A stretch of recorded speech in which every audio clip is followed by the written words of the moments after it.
Bonjour à tous, bienvenue dans notre vidéo mensuelle Key Private. Comme chaque mois, nous commencerons par observer l'évolution de quelques indicateurs économiques. Nous commenterons les changements décidés par le comité d'investissement au niveau de l'allocation des portefeuilles Key Private et nous regarderons également les rendements réalisés par les différents profils sur le mois écoulé. Bonjour Geert. Bonjour Fabienne. Alors le mois dernier, l'OCDE a publié une mise à jour de ses perspectives économiques. Que peut-on en retenir? Y a-t-il des éléments positifs dans ces perspectives? Non, je pense qu'il est encore trop tôt pour devenir optimiste sur l'évolution de l'économie mondiale. Je pense que le rapport de l'OCDE confirme ce qu'on sait déjà un certain temps, c'est-à-dire il y a le ralentissement macroéconomique. Quand vous regardez à votre gauche, vous voyez très clairement le ralentissement macroéconomique et à droite, vous voyez quand même l'évolution divergente entre la zone euro et les États-Unis. En général, on voit que l'activité économique est en train de ralentir dans la zone euro. Par contre, aux États-Unis, là, l'économie reste bien supportée.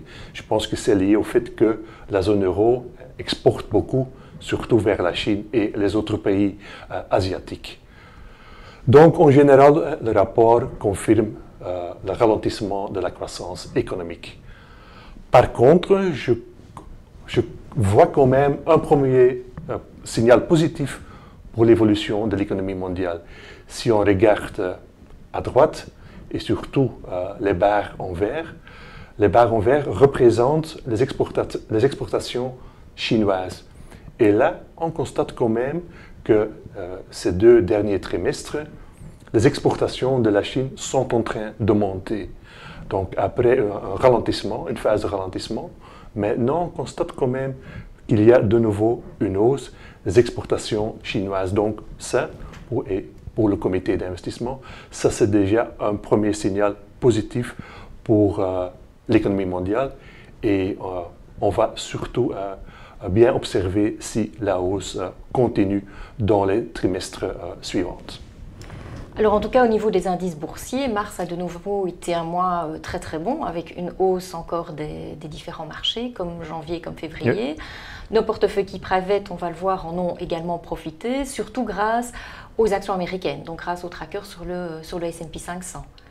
Oui, donc fin février, nous avons eu le signal positif pour de nouveau rentrer dans les marchés des actions. Et on a surtout privilégié le tracker sur le S&P 500 et le tracker sur les marchés des actions de la zone Pacifique dans nos portefeuilles.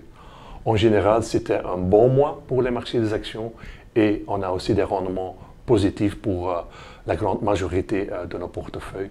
Donc vous voyez pour le profil 5 et le profil 7, nous avons bien gagné en mars, même avec un niveau de liquidité élevé à 30%. Alors, peux-tu nous expliquer les changements qui ont été décidés par le comité d'investissement lors du dernier comité au niveau de l'allocation des portefeuilles? Oui, donc pour le mois d'avril, on a fait la préférence de jouer la stabilité dans nos portefeuilles. Donc, on ne fait pas des grands arbitrages dans les portefeuilles. Pour la partie action, on reste ou on conserve le S&P 500 et la zone Pacifique. Pour la partie obligataire, on préfère, surtout pour les profils défensifs, les obligations de la zone euro et les obligations des marchés émergents. Et aussi, nous conservons notre position dans le prix de l'or. Le niveau de liquidité reste encore à 30%.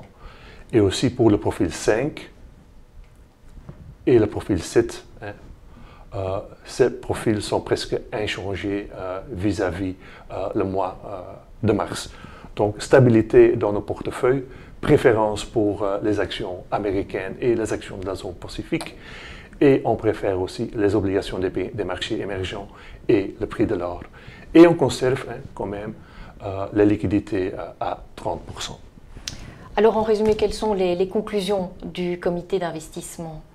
Donc, dans le comité d'investissement, on partage les vues et les attentes du dernier rapport de l'OCDE, donc c'est-à-dire il y a le ralentissement macroéconomique qui reste bel et bien présent.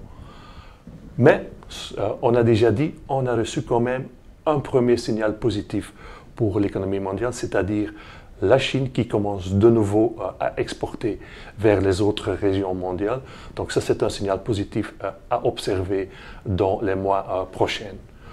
Pour les marchés des actions, oui, on voit quand même que nous nous trouvons dans une phase haussière. Donc on est bel et bien exposé pour les marchés des actions. Et le niveau de liquidité reste à 30% dans nos portefeuilles. Ça, c'est un peu notre assurance contre un retour possible de la volatilité sur les marchés, parce qu'il y a quand même ce déséquilibre entre les statistiques macroéconomiques où on voit de nouveau le ralentissement macroéconomique, et à l'autre côté, il y a les marchés des actions où il y a une hausse assez forte, supportée surtout par les banques centrales et qui maintiennent les taux à presque 0%, et ça c'est un positif pour les marchés des actions.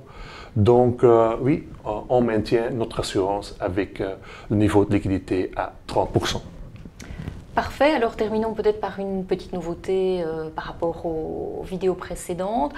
Tu peux nous donner un commentaire sur maintenant les rendements nets du Key Private depuis le lancement, donc depuis janvier 2016. Oui, donc à partir de maintenant, on va toujours terminer cette vidéo avec une vue sur les performances nettes depuis le début de Key Private en janvier 2016.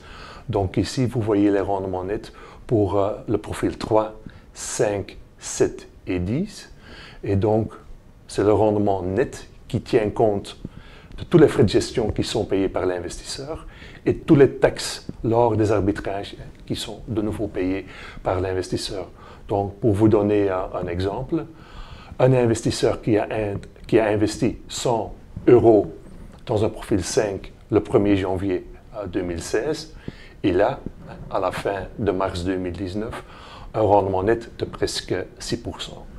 Et donc, dans le futur, on va toujours faire notre communication en termes de performance nette pour l'investisseur. Parfait, ce qui est finalement le plus représentatif oui. Et le plus clair pour l'investisseur.